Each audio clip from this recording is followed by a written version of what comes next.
DeLuna Coffee. Come explore our world of coffee. Founded by the first family of Florida State Coffee and based in Pensacola, Florida, DeLuna Coffee is the driving passion of the Lemmix family. Ed, his wife Courtney, and their son Brett. Their tailgating spot out front the Unconquered statue is their own slice of paradise.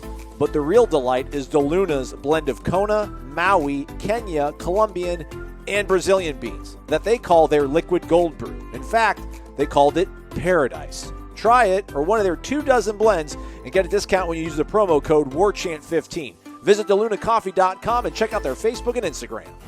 From Tally to Cali, it's time to wake up. Wake up! Wake up!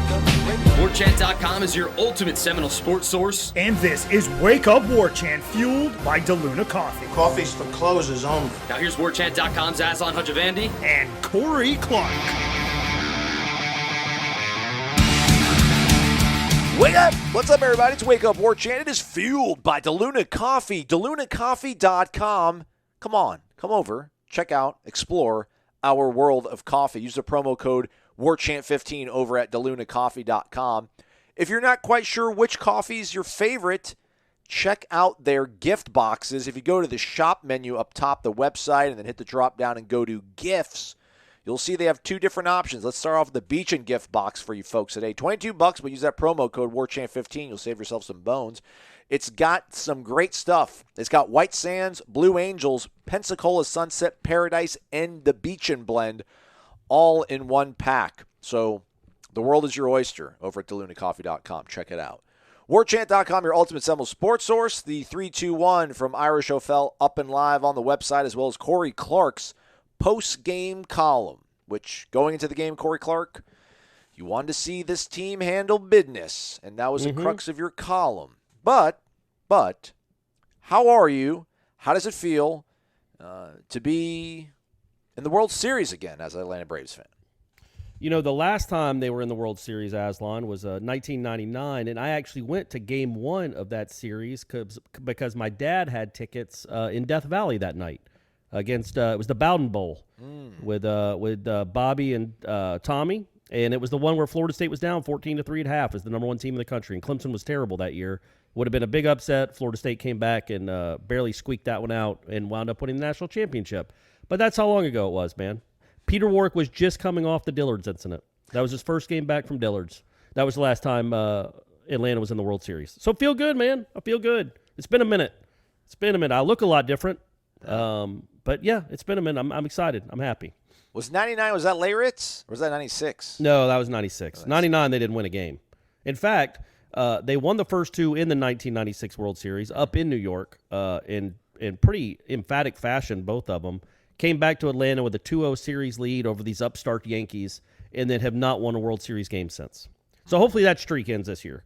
Not just not winning the World Series, haven't won a World Series game because they got swept the last two times they were in there. So let's hope. Let's hope, man. Yeah, they're going to put up a fight. Speaking of those Braves teams, my buddy was in town this past weekend. Actually got me out of the house, which was a good thing because my house smelled noxious because some flooring contractors came over, did some work, but he got me out of the house. And it turns out his wife was dating Andrew Jones at one point. Yeah. Okay. And back in the day or like now? No, well, he's married to her now, but back in the day, I'm trying to get my head around it because I'm pretty sure she's his age, and he's only a year older than I am. Maybe she's like 2 years older than he is, but she's not significantly older than he is. And I'm like, well, how do they date? He was playing for the Braves. Did he ever play for the Mets? No. I mean, he went to New York a lot. He did play for the Yankees there at the end of his career. Okay, maybe that was that because I think she was being educated in the city of New York. By the way, Bud, if you're listening to this podcast, if I just broke some sort of trust barrier, I apologize. But good for you, man. Snatching a lady away from Andrew Jones. That's right, man. That's exciting. That's good news. Yeah. How exciting was a 59-3 victory over UMass for you, Corey Clark? Shout out to Jeff Cameron. I think he was the closest out of all of us. I think he said 58-7 was going to be his pick. Other than that fumble, they probably would have pitched a shutout for this defense, but I don't want to put words in your mouth. Where do we go from here, Corey? How do you assess Saturday, your feelings, your thoughts? Explore the space. Yeah, man, I liked what I saw. I think we knew going in that it was one of those games where if they played horrible and won by, I don't know, 17 points or 14 points. That would have been a really bad sign. That would have been a much worse sign than 59-3 was a good sign, if that makes sense. But it was a good sign. It was a positive step. UMass is horrible. That's a bad football team. Like I wrote in my column, I think they'd be underdogs to some high school teams in this state, and that's not hyperbole. Like IMG would be 2 touchdown favorites against that team at least, maybe 3. But there are other high school teams in the state that could compete with that team. Their quarterback was awful. How horrible is UConn then? Like how exactly, man. UConn by 2 scores. What are they doing up in the Northeast? And UMass did put up 28 on Boston College somehow. Yeah. And we'll get to the rest of the ACC in a second because I think it was a very interesting week in that regard too. But I don't think it portends much to what this Clemson game is going to be. But I do think it tells us that again. They played well, right? There's no argument about that. Like, you can qualify it and say it was UMass, and I just did, but they played well. They didn't play a C- game. They kind of dominated, and they got to play all their backups. But when the game was still in doubt, they just marched up and down the field. I think Jordan Travis led 6 scoring drives in 7 attempts, 7 drives maybe, or 6 out of 8, something like that. That's positive. What the defense did. They gave up some plays, but they'd come right back and force them to punt or pick off a pass. I thought it was cool that Brownlee got a second opportunity after dropping what probably was a pick 6 to then 20 minutes later catch it and take it to the house. That was cool to see. But overall, it would have been an awful sign if they would have played poorly, in my opinion. If they would have played poorly after the way they played the last game and having a week off. But winning 2 straight, having a really nice win against North Carolina, and then getting a week off, that for them to come out and just dominate and do exactly what they were supposed to do and what they were expected, yeah, man, that's something this team hasn't done in a long time. So that's another positive step. Does it mean they're going to beat Clemson? No. Or NC State? No. But it means they've learned something from earlier this year when they took another outmanned team not seriously at all and ended up in a close game that they collapsed in the final minute. There was no chance of that happening on Saturday. They just completely blitzed that team. Yeah, there's those sort of competing narratives in my mind of, hey, man, that team was horrible, but way to do what you were supposed to do and handle business. Like, we wouldn't have gone and grabbed pizza after this win, but we would have had a good drive home. We would turn the radio up a little bit louder, and we always sung and had fun. But I'm not stopping the family to get pizza after beating UMass the way they did. Right. But the fact that that's what you're supposed to do. If you're a good team playing a team that terrible, you're supposed to look like that. You're supposed to just run at will, play totally vanilla on defense, and shut them down. I just wonder, again, we're in different places right now. But like in 2012, the way they beat Savannah State, and I went back and looked at that thing, and like Florida State was like a 50-point favorite. At the point, it was the largest point spread in college football history that they were favored by. The game that got rain delayed and then eventually suspended. Did they just stop it? Yeah. Did they just call it in the third quarter? Yeah. So, and the Chattanoogas and the Delaware States that Florida, like the 2017 team was not a good team, and they absolutely beat the crap out of Delaware State. I don't know how Delaware State and UMass line up. So it's like I'm not here trying to celebrate this, but again, it's something to be said about, okay, there's a tomato can out there. Go smash it. They did. Yeah. So we'll take, I guess, the kind of good with it. My buddy was actually in town. One thing he was like, I don't know why we didn't try to throw the ball more. And I do wonder how much of it was, he's like, I would have liked to see work on their passing game. Again, I don't really know how many quality reps you're really going to get against UMass, but maybe that's one of those things where if you do come out and try to get fancy, for lack of a better term, maybe you end up finding yourself in a football game you have no business being in, so just kind of do what you can, get this game over with, get everybody out there relatively healthy, although a couple guys got banged up. But again, to go out there and to win in this sort of fashion, I mean, you obviously blow out the spread. Great teams cover, good teams win. Encouraging. Again, man, like, I'd be giving everybody high fives in the locker room, but I'm not going to be, I'm not going to start being like, pull out your phones, IG live me dancing right now. But I think nobody was doing that. I think it was good. Business handled, on to Clemson. But we won't go on to Clemson this particular point. I mean, is there anything else about the game that caught your eye that you want to keep discussing? Well, I think that's a fair point that your buddy had, because that's the one thing I was thinking about is like, man, you only gave Travis only completed 5 passes. Like, we know he can run. We know they can run. Why not try to work on something against an overmatched team and get the passing game some confidence? Now, there were some passes that were called that turned into scrambles and runs. They didn't just call 10 attempts for Jordan Travis. They probably called 15, and he scrambled on 5 of them. But then I was thinking, as you were talking about that, because, yeah, it's like you have an identity now. So, yes, it would be nice to develop a passing game. I don't know that happens in the middle of the season. You are what you are in that regard. You are a run-first team, so instead of getting cute and trying to use this as a glorified practice, go get better at what you do really well and go stomp this team on the ground. And that's what they did. So now that I look at it, because I was thinking that walking out of the stadium, it's like, man, they should have five completions isn't what you were looking for Jordan Travis, because I didn't think he built on his passing performance at all coming off the North Carolina game. And then I'm like, well, you know what? This is what they are, though. They are a running team. Make that is your identity. Just get great at, just continue to be good at that. Continue to get confidence in that, because that's what's going to win you games the rest of the year. It's not like we expect if Florida State wins 3 of these next 5 games or whatever it might be, I don't think it'll be because Travis is throwing for 3 bills. No. It'll be because of that running game. So keep being good at it. Keep pounding that. And that's the identity you're preaching to your team and those guys up front. We are a run-first team, and we're going to smash this group. And they did. So that was good to see. Yeah. Again, that team was so bad. I can't even remember. Like, I don't remember anything about the Delaware State game or that Savannah State game.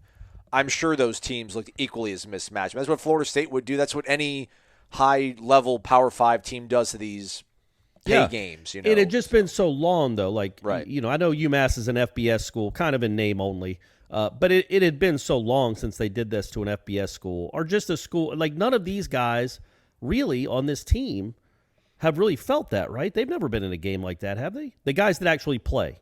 You know, Jordan Travis hasn't been a starting quarterback in a game where he got to put on a hat in the third quarter. Yeah, I know. They showed him with the ball cap on the television feed. It's like, what? Yeah, I mean, he had it out there. That's crazy. Yeah, he's like Drew Brees or something. Give me my hat. Well, this thing's done. So that, you know, again, man, I think that's a positive. It's a positive. It's a step. It's one of many this program still has to take. But like I talked about all week, you didn't want to take a step sideways or a leap backwards. You took a step forward. Was it a huge leap? No, but you couldn't. There was no huge leap to be made. Yeah. Like, they just beat a team 59-3, and we're like, yeah, all right, you did what you're supposed to do. That's how bad UMass was. But it was a positive step. It was a step forward, a step up, if we're keeping the climb analogy. Hey, folks, if you're interested in investing in cryptocurrencies but you're not sure where to get started, you're not alone. So check out the Kraken app. With Kraken, you can buy and sell over 50 of the most popular cryptocurrencies like Bitcoin, Doge, and Ethereum on the go from the palm of your hand. It's so easy to get started. Just download their app, look it up in the App Store, search Kraken, Kraken, create your account. You can invest in minutes, and you can get started with as little as $10 into the crypto game using the Kraken app. Find out yourself why Kraken has been one of the highest rated places to buy crypto for the last 10 years. Visit Kraken.com, that's Kraken.com/warchant to learn more. Well, one thing I wanted to do, talk about the UMass game, because I wrote about it in my column. In this, man, I think this matters. You tell me what you think. Not that I care, but we're co-hosts. We pretend to care about each other's opinions. The way they celebrated some of those touchdowns, specifically the Jordan Young one, like, we all know Jordan Young hasn't been what he thought he was going to be, or what maybe we thought he was going to be as a wide receiver at Florida State. He hasn't had a great career. I assume, I didn't look it up, I'm going to go ahead and assume that was his first touchdown. But the way they celebrated that touchdown, and this is what I wrote about, it reminded me, and this is going to sound like a shot to Jordan Young, it reminded me of when a walk-on scores in a basketball game. In the bench, the Florida State bench goes nuts because they care so much about their teammate, and they're really, really excited for him. It's not fake excitement. They are genuinely excited for their teammate because they care about him, and it means a lot to them. And I thought that the way they reacted, specifically like Keyshawn Helton going and jumping on him as if they had won the Super Bowl. Jermaine Johnson's out there. I think he might have been wearing a baseball cap too. Goes out there in the corner of the end zone to celebrate. Like 20 guys rushed over there to him. Man, that is a good sign. And Jordan Travis said as much afterwards. I thought that was the most insightful thing maybe Jordan Travis has ever said in an interview, is when I asked him about that specific play. And he's like, yeah, that's what teams do. He's like, we didn't do that. We wouldn't have done that last year. We didn't celebrate stuff like that last year. But we care about each other. And that's really special to care that much about your teammates that you're celebrating with them like that. And I agree. That's a really good sign. Two things on that. Did see Jermaine Johnson do the Lambeau leap after the game was over to get love from the fans, which they apparently do that a lot now. I only remember them doing it after the muff against Miami in 2005, and then after they beat Florida in 16 when DeMarcus Walker and Dalvin went and got their flowers, which they deserve to. It's like, I mean, I guess they deserve to celebrate. They can have fun, get off their back, Aslan. Yeah, I'm not a big, we love everybody, each other, like we're a family. That's why we're so good, because that reminds me again of that whole preseason when you talk to every team, it's no one's working harder than us. Right. We had, that's every team kind of feels and says that. I didn't quite finish my thought. I think my thought, though, is obviously well, either talent. did I, but go ahead. No, but I meant I wanted to see your retort to my actual thought because I didn't finish it. Because I meant to ask you. But that's an interception. Oh, the Bucks. Man, the Bears are pretty bad, huh? Anyway, so my thought was it's not the biggest thing. Obviously, talent. Right. Talent is the biggest thing you can have on a roster. But when you're trying to build something, and you are trying to build a culture, the stuff about response and the stuff about caring for the guys you were with and actually liking your teammates or playing hard for them and for each other, that is something that can be a cornerstone, a foundation setter. It's not the most important thing. It's probably not even one of the most 3 or 4 most important things. But it is important. There aren't many good football teams that hate each other and that don't play hard for each other. So that is something that has to be established. The roster has to be better, first and foremost. But when you get the roster better, but you still have a culture like this, like that Florida State basketball team, man, players keep coming in and out. Other than Wyatt Wilkes and Lindner, it's never the same players, but they keep playing like that. They always seem to care for each other, and I think that's something that can make a 4-win team a 6-win team or a 5-win team. I don't know what the war is for that, but I do think it matters. And last year, and they're likable. And I just don't think last year, as Jordan Travis said, last year they didn't do that stuff. They didn't seem to care at all if one of their buddies scored or if one of their teammates scored a touchdown. I think it matters. I don't think it's the most important thing. I don't think it means they're going to be 8-4, but I do think it's good to see. Well, yeah. Well, also last year when they were scoring touchdown, they were probably already down like 35-7. So sure, come on, too soon. No, I'll be chipper here now. It is curious to me because I always thought it was a little bit of a kind of a dubious charge to come here to Florida State where they had been with Jimbo. And again, man, like Willie's the formula for him was, his ethos was like, this is all going to be about like the synergy between us as coaches and players loving and getting along and wanting to coach them hard. I shouldn't say coach them hard, but basically his whole thing growing up, he played for that legendary coach down there in Manatee, Coach Kinman, I think. I don't know. Shouldn't say that. But then obviously the feeling and the relationship he had with Jack Harbaugh, Western Kentucky, and he just talked about all the teams he was on. Everybody played so hard, and they were successful. Man, they were successful at Western Kentucky when he was in college, and they were successful in high school. And so much of it he attributed to the fact that like they loved their coaching staff and they didn't want to disappoint them. And I think he took that to like a different degree of like, I want all these guys to care about each other, brotherhood, those sort of things. He mentioned it time and time again, the Adrian Adelson, like the big deep dive where things went wrong with Jimbo and how Willie Taggart got there. He even said, like, when I put the film on watching that 2017 team, nobody was having fun. Nobody picked each other up. Nobody celebrated after big plays. Like, that's something that needs to change. And I'm like, all right, sure, fine, whatever. I probably downplayed it. I'll give him some credit on that. It's a good thing to have, certainly. To your point, I don't think it's like top 3. I'd rather have like just a crazy maniacal coach like Nick Saban and a really good talent laden roster.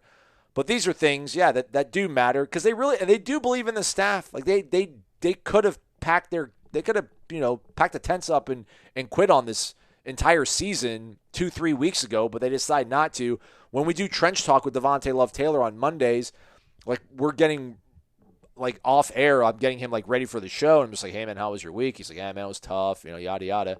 But like at no point I'm just like, how's the locker room? He's like, we're good, man. He's like, we believe in these guys and we believe in the message. He's like, we're just, we're disappointed that we're not showing everybody out there like how good we can be. He's like, we know we're good. He's like, we just got to figure this thing out.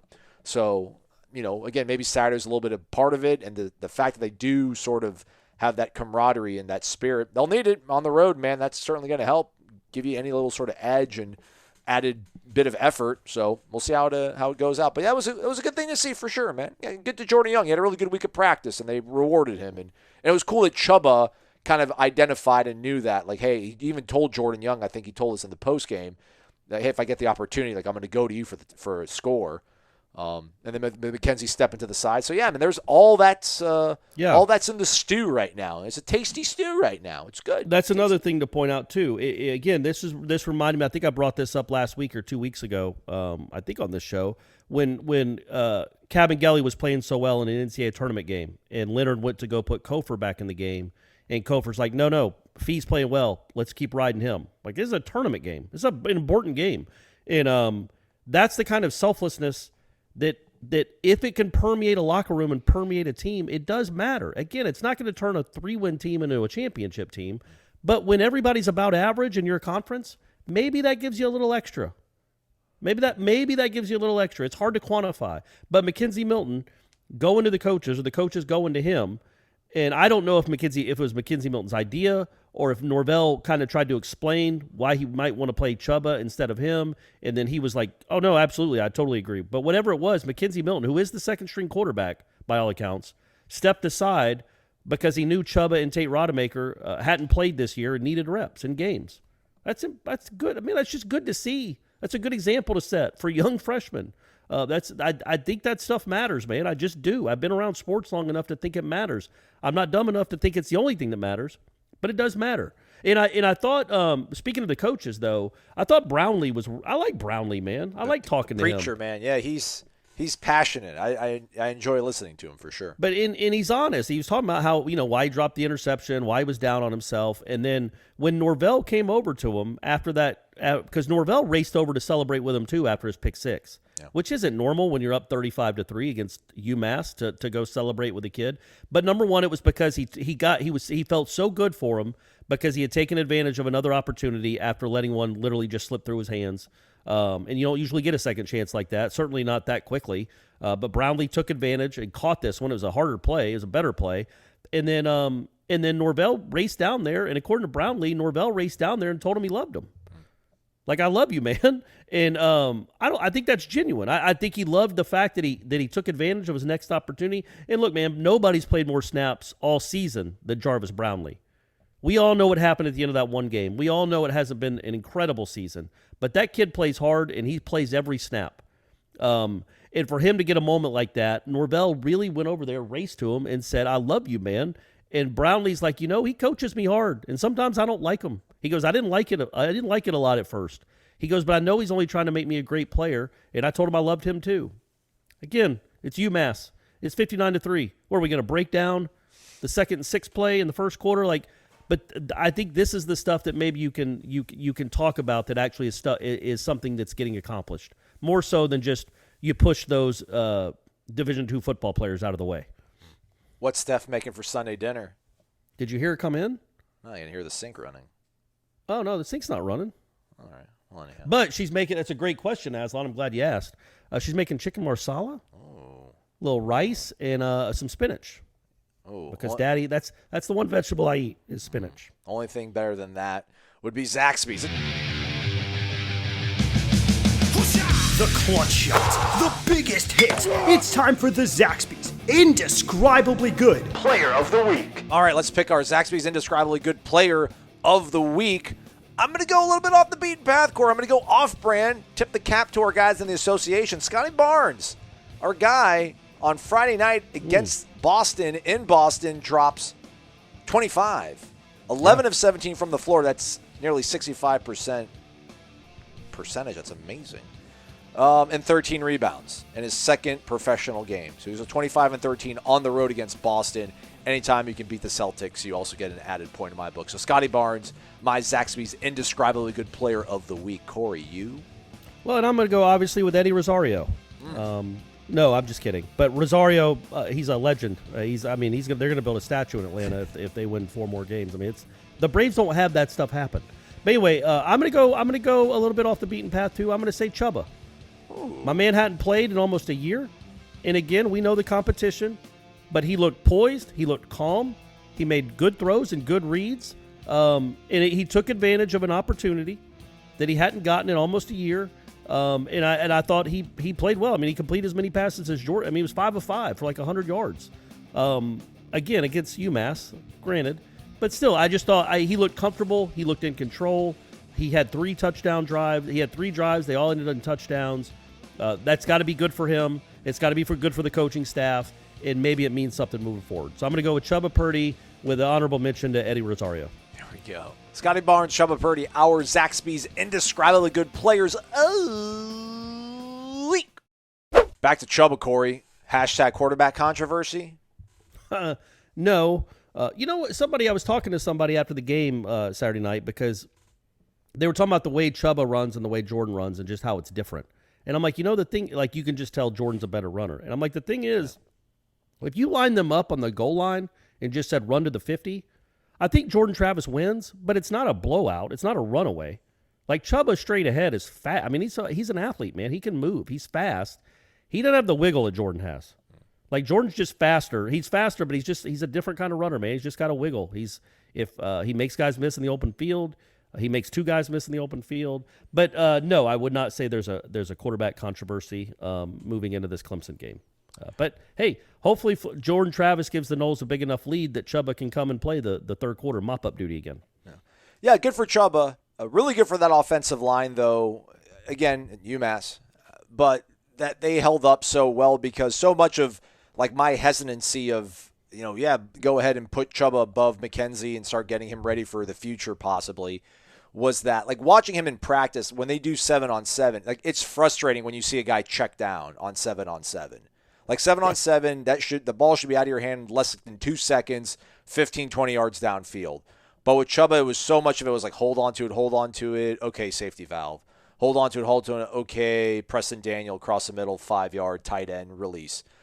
So it's like, man, that's not extremely encouraging. And we saw a lot of that on Saturday, but in a game situation, like it doesn't look as bad because you take what the defense gives you in that situation, and it would keep leading to first downs and eventually touchdown drives. So maybe that kind of gives them a little bit of a boost too that, hey, man, it's fine if you can't always hit the home run. Keep taking singles and doubles, and it'll pay itself off. And the offensive line, again, yeah, UMass. But with Gibbons exiting the game, Love Taylor not playing, which I assume is probably precautionary more than anything, get him fully right for the Clemson game. They did their job, man. I mean, UMass had a week off too. They felt a little bit good about themselves. They could have put up a better fight, but Florida State took it out of them, and they held up well at the point of attack on both sides of the ball. That's like the stuff that we probably wouldn't talk about all that much, but I just think the offensive line played very, very good. That's another building block for them. And for the defense to come out and just play so vanilla. And Walt obviously wants to score points, wants to look good. I mean, he was doing a lot of goofy. He was doing a lot of goofy stuff. And Florida State, I mean, they got some first downs out of it, but not much. I mean, you had Jermaine Johnson lining up almost like a slot corner.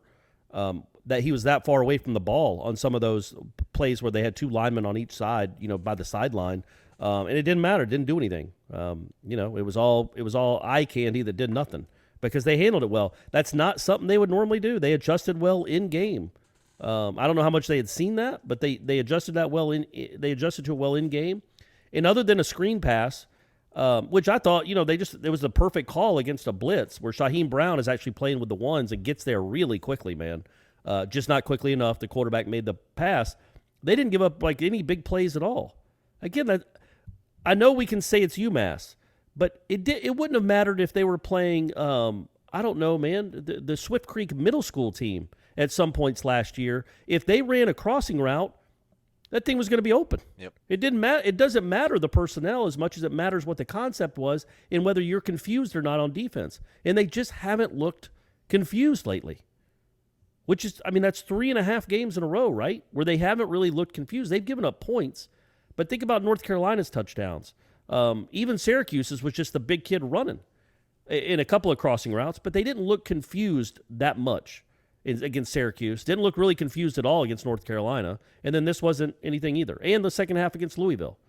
So again, not a great defense, not even a good defense, but a good enough defense to win some games here down the stretch. Yeah, and perhaps maybe the criticism from me of the players is maybe a little bit was misguided. Maybe it was a little bit mean. I don't think it was mean-spirited. Maybe it was misguided, though. But because those are the same guys, by and large, that are out there that are now doing better. So something clicked. I would think the coaching probably got a little bit better or clearer. Maybe it's both. Maybe we don't have to point the finger at somebody. Maybe it's everybody getting 1% better, Corey. And that's why they look the way they do. So, again, 59-3 win over UMass. Very nice. Well done, gentlemen. Good stuff. Now on to Clemson. On to Clemson. Currently, the line for that is 10 points, which I think Florida State, give me, I want that. I'll jump on it. Florida State, 10-point underdog. The over-under is 47.5 points, which that's like, ooh. So they're like a 28-18 game. You know, what's like 28-17? That's what Vegas is thinking. Well, 47 has to be more than that. I thought it would be a little. I was actually a little surprised by 10. I thought it would be like 7 or 8. Yeah. So just because Clemson's offense has been so bad, I was trying to. Okay, here we go. I finally found the stat. So I've been looking up for 5 minutes. So Clemson has not scored more than 18 points against an FBS opponent this year in 6 games. They have not scored at night. They have yet to score 19 points in a game against an FBS opponent. In the playoff era, here are the other 6 teams that have done that. In the history of play since 2014, Boston College in 15, Kent State in 17, Vanderbilt in 15, Kent State in 14. Man, what was going on with Kent State? Arizona this year, and Southern Miss this year. That's the neighborhood Clemson's offense is in right now. I mean, they are doing historically bad things, which I know if you're a Florida State fan and maybe you're a little cynical like I am about certain things, you might be like, yeah, so this is going to be their get-right game. They're going to find themselves this week. It's over, man. This is who they are. There's nothing to get. Right. That's what I was going to say. I think this is just what they are, and they are historically bad. They are a historically bad offense. Now, they've got receivers, so they're going to make some plays. But by and large, they have not scored more than 2 touchdowns against the FBS opponent all year. So with that known, even if they have their best game of the season, you would think you're looking at 23 points, 24 points. So you got to get in that neighborhood to have a chance. That's what you got to do. They didn't look incredible against Pitt, but Pickett's a really good quarterback, man.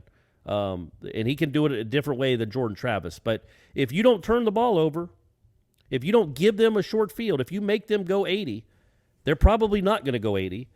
And then if you can hit 2 or 3 big plays, I don't expect you to just did you see the end of that Pitt Clemson game? Yeah. So Clemson scores to cut it to 27-17 with like 7 minutes to go or 7:20 to go and doesn't get the ball back. Yeah, man. That's the thing. They got neutered on live television. Yeah. I mean, they took the soul away from Clemson. That guy lost his cool, ripped his helmet off after a meaningless tackle. Dabo started chewing him out. Yeah, man. There's third downs where they could get off the field and still make it a football game, and Pitt converted. Yeah, mostly Pickett too. Mostly Pickett with some really impressive runs. Now it won't be maybe as easy as Jordan to do that because you can't play Pickett like you can play Jordan Travis. Like he'll pick you apart, no pun intended, if you have a spy on him. So he was able to scramble to grass that maybe won't be there with Jordan Travis at quarterback. But the way they lined up and kind of won that, they went on a 7-minute drive to end that game. You know, that's certainly Clemson's strength. And even in that game, they only gave up 20 points because one of the touchdowns was just an incredible shovel pass pick 6. But you know, they're gettable. Clemson's gettable. I mean, you're an underdog for a reason. They're a favorite and they're at home, but they're gettable. If you don't give them easy looks at it, if you don't give them early confidence, you got yourself a real chance, man. I do think that. I was surprised their defense kind of got moved around a little bit. I think Pitt's offense is better than Florida State's, and Pitt's offensive line is better than Florida State's. But just it's a varying degree. I mean, there's still, Pitt isn't the Cowboys, and they were able to move Clemson around. So we'll see, man. It's a really interesting time for Dabo too. Yes. It's a real interesting game for them. They're gonna be feeling it a little bit, and so if you can get on top early, and if you can not give them early confidence, if you can make this a game in the third or fourth quarter, you got a real chance, man. I think it'll be in hand in the third quarter. Right. Well, that's when they're playing Chubba, just to get him some reps on the road. That would be something. I do think this is pivotal for Dabo. I just think that team's got nothing left to play for. I mean, I don't think they're technically eliminated from winning the Atlantic, but they're definitely on the outside looking in. They're close, right? Because it's NC State lost, Wake but Wake's put got 70 like a 2-game points on the lead on United them. States Army. Can you believe that? Even the Army can't stop Wake Forest. 70. Did you see how long they had the ball? No. 17 minutes. What? They had the ball for 17 minutes and 17 seconds for the entire game. Wake Forest did, and scored 70 points. Man. Come on, Army. We got to be better on defense. I know nobody ever attacks the U.S. We're always the one that are going out somewhere. We're always on the road. But you got to get better at defense. I know we're more of an offensive Army, but you got to get a little bit better at defense. What's going on in the Pentagon these days? Who knows, man? That's another podcast. That's a different one. Right. But I don't think they don't have the leadership they've had in the past. They certainly don't have. I mean, they've got the recruited talent. They've got the trophy from Rivals and Scout and 247 about how well they've recruited. Yeah. But man, they don't have Travis Etienne. They don't have Trevor Lawrence. Man, they don't have Deshaun Watson. I don't really know what kind of leadership they have in there that's going to help steady them, because I don't think Dabo's it. I don't think Dabo was it the last 4 or 5 years of this run. I think it was player led. I mean, it was Deshaun Watson. It was that crazy defense. All these guys deciding to come back and forfeit millions of dollars. It's different. I think they're got a little of that sort of drunkenness of, hey, we got the paw on our helmet or whatever they call it, and they're kind of living off of some of that stuff now. I don't think they have the belief in Dabo the way that the Florida State team believes in Norvell, and I don't think Dabo can't pull out he can't pull out the rod and the switch on you either, because it's like, man, who are you? Like, I mean, he's won national championships, he's accomplished, he's a proven winner, but that's not. I don't think that's Dabo can't kind of flip a switch here in the middle of the season. And he was a little bit cagey in his post game he was asked about will there be any changes made on the coaching staff. He's like, absolutely not. I believe in this staff 100%, which he should. I mean, this is a blip, but it could be the blip in the beginning of something even worse for them. But they are ripe. They are absolutely ripe. And again, I don't know what they're going to play for. It's a 3:30 game, so it's not like they're walking there at 7 o'clock at night where it's going to be rocking and they're going to be totally lathered up. I like it. I like it a lot. Not going to lie. Crazy enough as I sit here. I was ready to. Well, it's just crazy to think about where we were in August, or even where we September, man. 2 weeks into September. I mean, I would have thought. Now, Clemson didn't look great against Georgia, obviously, so you knew maybe the offense was going to be a step back. But I would have thought there was no way in a million years you could have told me in August or September that Florida State would be a 10-point underdog, and I would think that's too high. I would think that number's too big. There's no way. I would have thought it'd been 30. I think last year they were probably an underdog by 30. And I know that game didn't get played, but the gap, and you can say most of it's Clemson coming back down to earth. That's fine, but Florida State is ascending a little bit. That gap has narrowed more in 1 year than I thought possible. Yeah. And look around the conference, man. Like, that's the other thing is, again, Florida State can lose out. Don't sit here and think that we're saying they're about to be 8-4. But look around the conference. NC State's supposed to be this juggernaut, right? Best team in the league, maybe. Well, they lose to Miami, who has nothing to play for with a backup quarterback and no running back. They lose on the road to Miami, and it's not like that was a hostile atmosphere in Miami. That was like playing in a parking lot with nobody there. It was just, there was nothing. You talk about a sterile environment. Good grief. So you can't say it was a tough to win on the road. That wasn't a road game. There was nobody there to cheer for against you. They lost that game. Now Miami, all of a sudden, okay, maybe they're a little better than you thought, but it's still Miami. But that does now is it makes NC State seem more beatable. Boston College lost again. They're beatable. Like, you start looking at this, Clemson and Florida are obviously probably the two toughest left, but all these teams are gettable. And I'll be honest with you, when we were sitting there talking after the second game of the season, I was like, man, they're going to be underdogs in every game left, and they might be double-digit underdogs in every game left. They might win one game. And now there is a chance they should be, like we talked about coin tosses before the season. These all feel almost like coin tosses. But, I you know, still don't maybe, know about the Miami. I think the Florida game. I think that they can get right because they're going to be all in with that Richardson at quarterback. Yeah. And that can change things. I think Miami, that Van Dyke kid, can be a little bit scarier than we think.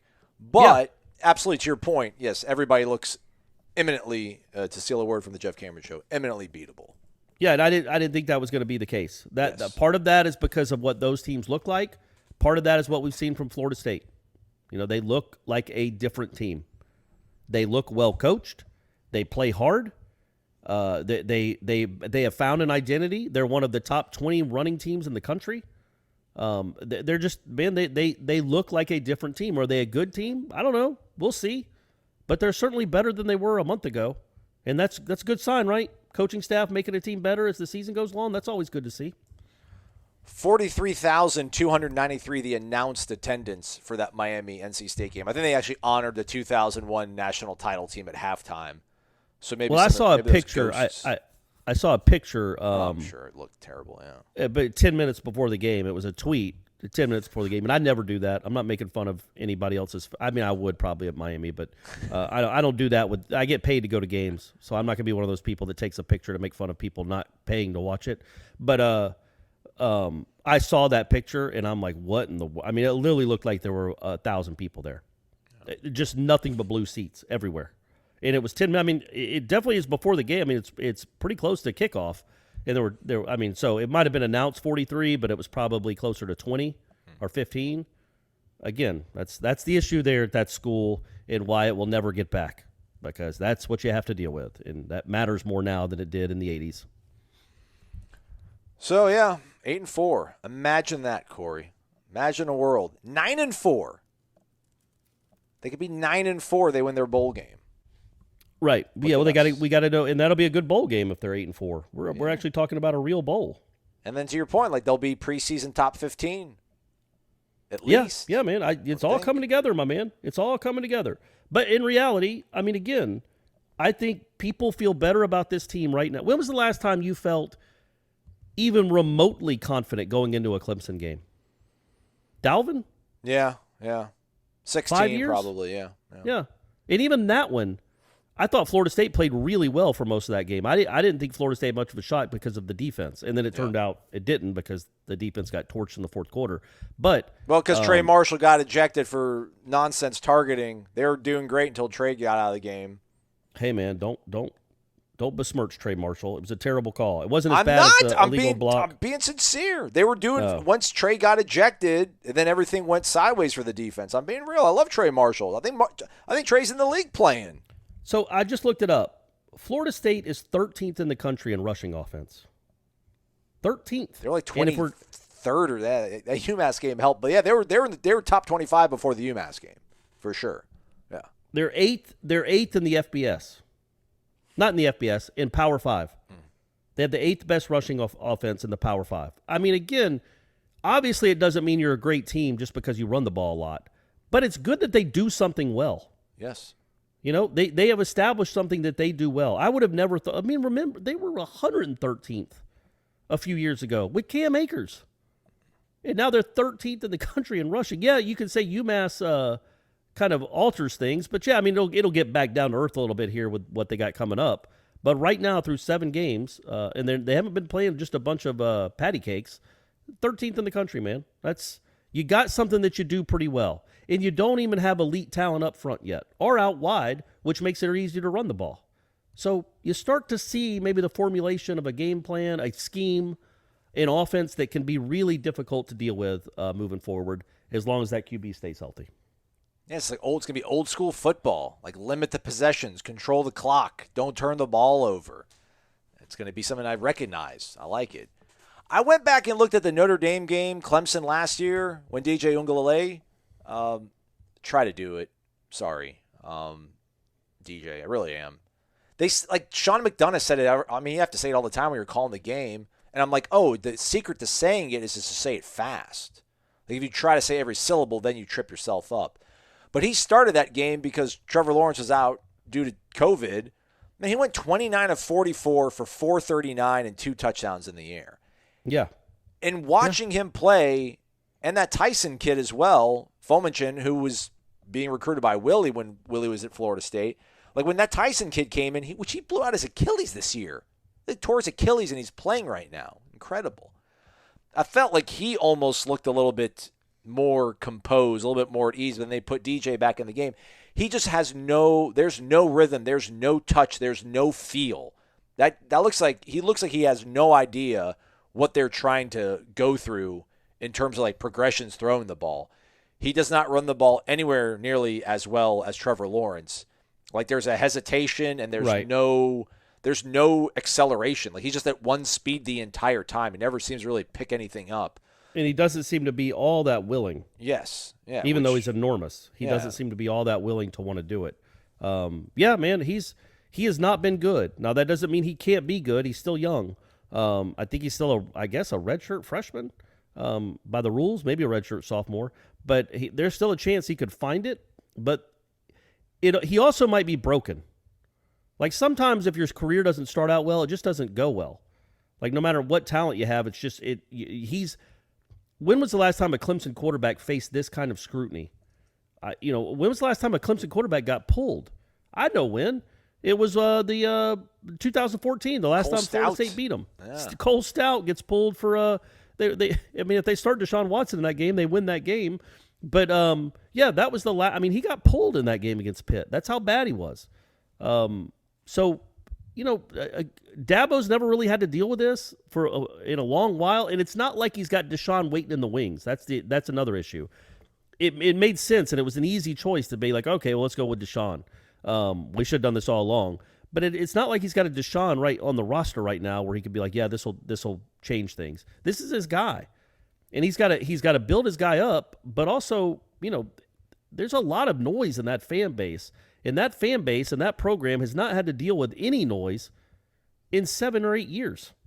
Probably since, maybe the Clemson loss in 2014 was the last time a Clemson fan base was really, really upset with Dabo. Like what? You couldn't beat them even without Jameis? Yeah. You let Smag throw for 300 on you and beat you? Rashad Green just running down the field?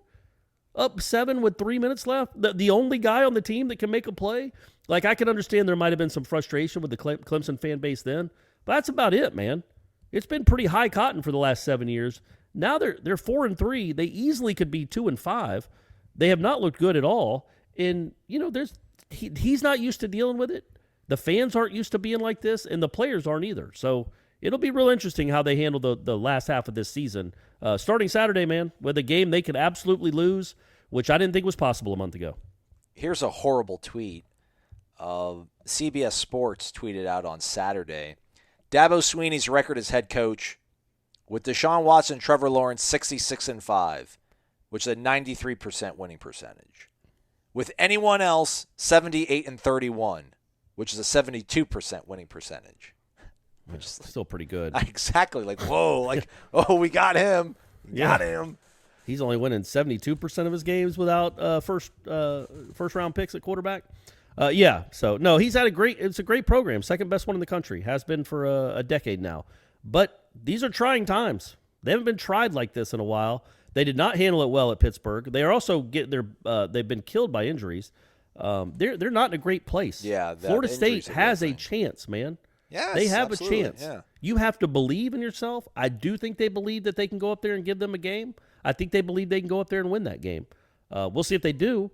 But, man, I just feel like if they don't get crushed in the turnover battle, if they keep that thing even, if you don't have Travis Jay just handing the ball to the guys on kick returns, you got a real shot, man. You got a real shot. At least make them go earn the win. Don't give them the win. Yeah. Just the last thing about DJ Uiagalelei. Nailed it. Okay. Uiagalelei. See? Piece of cake, Aslan. Uiagalelei. By the way, so the kid that's his backup has a tougher name to pronounce than he does. No, it's actually easy. It's like Tyson Fomencha. I don't have the pronunciation up right now, but it's just 2 syllables. It just Fomencha? But I thought it was like it looks like Pontchartrain almost. I know it's Laotian. His mother's from Laos. No, his father's from Laos, and then I think his father's Caribbean. Or no, one of my really good friends in middle school and high school, elementary school too, was a kid named Ayan Tharaska. No. And he was from Laos. Yeah. The father's from Laos, because the last name is the father's last name. His dad actually was a pretty good football player, I think, back in his day. He's from Connecticut. All right. But the thing is, when they did put DJ back in the game, he actually led them on that touchdown drive. Yep. So you're like, okay, well, maybe that was something. Maybe it was a learning experience for him. But, he never got the ball back. He never got the ball back. We'll never find out. And Pitt was defending as if they had a 27-10 lead. Yeah. So, True. Very well said. that. But still, he actually weirdly probably feels okay about himself because at least he finished with a touchdown drive. But there's a lot of noise in that program, man, about that offense from the OC. I mean, when was the last time Dabo's had to answer questions about firing a coach? I mean, he hasn't. I don't know that he ever has. And so this is all new, all brand new territory, man. And Florida State has a chance to go take advantage of this thing. And how crazy would that be? He must be Jimbo. He must have like 1 foot out the door to LSU. And that's what's causing all this, I think. I think he checked out. That's probably right. I think he stopped recruiting. Right. Yeah, Dabo. So he's done. Advantage. One last thing. Dude, Kenny Pickett, class of 2017, he was rated the number 23 dual threat quarterback. Actually, I take it back. He was the number 3 prospect, period, in the entire state of New Jersey. Guy's currently probably going to New York City for the Heisman ceremony. He was the number 3 or the number 23? 23. Number 23 overall prospect in the state of New Jersey. He was like the number 35, 35th rated dual threat quarterback. Yes, James Blackman was rated ahead of him. Tate Martell was the number 2 dual threat quarterback from the 2017 class. Kenny Pickett. And I'm just like, Jimbo, you went and got Sean McGuire out of Jersey. Like, you couldn't have gone. I mean, you got J.J. Cosentino from Pennsylvania. You had this whole Northeastern fetish. Like, you couldn't find Kenny Pickett. You couldn't have went and got us Kenny Pickett on your way out the door. Left us Kenny Pickett. That'd have been pretty nice. He got Bailey Hawkman, though. Got Bailey Hawkman. Hey, man, it's all right. Don't worry about it now. You got Chubba and Jordan Travis. We're good. You don't need Kenny Pickett. We are on the right track. I think we're all going to go to Clemson too, Corey. I think we're going to take the whole family up. You, me, the whole gang's Austin. coming up. I think so. All right. Well, I'm going to be going to the World Series game on Friday night. It looks like. Okay. The tickets. It looks like just to get in the door is about $900. So that's awesome. That's fun. Hopefully I can get. I'm trying to get. They go on sale, pre-sale today as you're listening to this, folks. So wish me luck and hope that I got a couple tickets. How do you feel about the World Series? I want you guys to win. I don't like Houston. I don't like Boston. But I'm like, I guess I like Dusty. I'd like to see Dusty Baker win one. So I was fine with Houston beating Boston. But I'm all on board with you guys pulling this thing off. Like, how do you feel about your chances? Better than Florida State beating Clemson, or yes, I do. Really? Look at you being all optimistic, or maybe you're not. Well, they don't have their best pitcher. I think they're going to score runs because that offense is legit. I mean, they have a better offense than the Dodgers. It looks like, but not the pitching. So the Braves should be able to score with them. And man, you just hope you get lucky. Have somebody hit a 3-run homer you're not expecting to, and it's Atlanta's time, buddy. It's not their time. It's not the Astros' time. It's our time. But you're right. As much as I'd hate to see the Astros win because of the trash cans and everything, and they just won one here recently, it would be really cool for Dusty Baker. Yeah. He's former Brave. He was on the on-deck circle when Hank Aaron hit his 715th home run. One of my mom's all-time favorite players. Seems like a good dude. Yeah. Has been managing forever. Lifer. It'd be cool for him to win a World Series. But not as cool as it would be for me. So, sorry, Dusty. I'm still rooting for myself. Would you go to Houston if they have would Game 7 be in Houston? Yeah, Game 6 and 7 would be. No. What's the matter with you? Why? I mean, I thought you said if you had the opportunity to take Brady to a closeout World Series game, you would take him to a closeout World Series game. I don't remember saying that. You're putting things in my mouth, putting words in my mouth. I don't remember saying that. Did you not hear how much these tickets cost, Aslan? I didn't Once say in that. a lifetime. It's been since '99. It's not like you're gonna have to do this again next year. Hey man, cool it. We're gonna have Acuna coming back next year. We might sweep through the playoffs. Oh man, that poor guy. That's all right. But hey, so yeah, very excited about that win. Didn't watch a second of it. It's worked. It worked both games against the Dodgers, the Game 4 and Game 6. My process was. I saw that I took a nap actually when I got done writing on Saturday night. So I woke up, checked Braves Twitter, just the Braves Twitter feed, and saw that Riley had given them a 1-0 lead. And then I went on a walk, and every time the Braves score, the Atlanta Braves Twitter feed will update it, obviously, with a highlight of what happened. Well, it went an hour with no updates.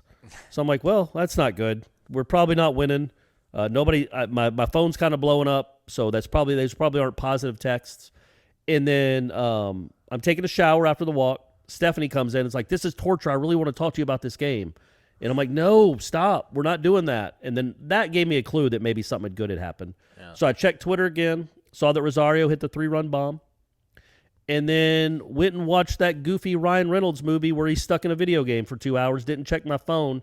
As soon as it was over, I checked my phone. I updated the Atlanta Braves Twitter feed, and it said the Braves are going to the World Series. Heck yeah. And I let out a little, maybe an F yeah, pretty excited. Brady FaceTimed me, and then we went and me and Stephanie went and celebrated. It was 4-1. With some White Claws. It was 4-1, and I think A.J. Pollock hit a double to make it 4-2. So I saw 2 pitches, and I saw the RBI. I'm like, all right, I'm changing the channel. Yeah, man. See, you got it too. You understand where Clark is coming from. It's not my fault, but I'm just, I'll go along with everybody's, belief. And then I put it back on the 8th inning. I think I saw Swanson hit like a 2-out double. I'm like, okay, maybe I'm not totally jinxing it. Right. They didn't score anything. And I'm like, I'm watching the 9th. Like, I'm watching the 9th. I don't care. And I didn't realize what happened, that they had a 4-1 lead, and then Luke Jackson comes in, flipping Luke Jackson, who had just given up the 3-run bomb to Bell. He gave up 4 runs in that game they lost in the 8th inning. He comes in and gives up single-double in like 8 pitches. Yeah. And so I didn't realize the Dodgers had second, third, nobody out in a 4-2 game. And then my man Matzik comes in, who was almost out of baseball because he couldn't throw strikes a few years ago, and just strikes out the side, including Mookie Betts. That's crazy. The Braves don't do that. When I saw that, I'm like, so my point being, I wouldn't have been able to handle that. I couldn't have watched that. I would have said things about Luke Jackson that no person should say about anybody, even their worst enemy. So it just was better for my heart not to watch that. But now that they're in the World Series, I feel like that is done. I just had to get through the Dodgers. Now I'm going to watch every pitch, and you're going to see what happens. Unless I watch every pitch in Game 1 and they lose 9-2, and then maybe I'll revert back to my old ways. I want to go to the game. I just want to live stream you the whole time. Just at the game? Yes. I handle it better when I'm at the game. I handle it better when I'm watching with buddies. It's legitimately just when I'm by myself. Yeah. I don't know why. And baseball games take forever. They're so long. So you have to live with a 4-1 lead for 2.5 hours. Yeah. It's torture. So anyway, hopefully they win 4 more games. Everybody cheer for me. Come on. I've been good to you people. You don't have to pay for this. This podcast, you should be paying $100 a week for this podcast. You get it for free. So the very least you could do is cheer for my team. Cheer for me, root for Corey. Put that good karma in the air, man. I think the Braves, at least the city of Atlanta, and Corey Clark deserves it. There you go. Save a little bit of it maybe for the Clemson game. Just a little bit of it. Right. Most of it to Corey. We'll be over at the Moore Center press conference with Mike Norvell, coordinators, happening on Monday morning into Monday afternoon. We'll have all the info. Corey will be, I'm sure, transcribing that live over on the website. Should have Trench Talk dropping at 6 p.m. And then in the middle of all that, the Jeff Cameron Show with Tom Lang, 1 to 3 p.m., live on Warchant TV, as well as 93.3 FM over the air in Tallahassee. So we'll catch up with you then. Have a great one. He's Corey. I'm Aslan. Thank you for listening to Wake Up Warchant, fueled by DeLuna Coffee. Come explore our world of coffee. DeLuna Coffee features over 24 different blends. DeLuna's unique roasts can be delivered ground finely for drip coffee makers, coarse for the craft crowd, untouched as a whole bean, or even in convenient K-Cups. Founded in 2014 by the Lemmix family, Ed and Brett are FSU alums and boosters who are extending a special offer to all listeners. Use the promo code WARCHANT15 for a 15% discount. Visit DeLunaCoffee.com and check out their Facebook and Instagram.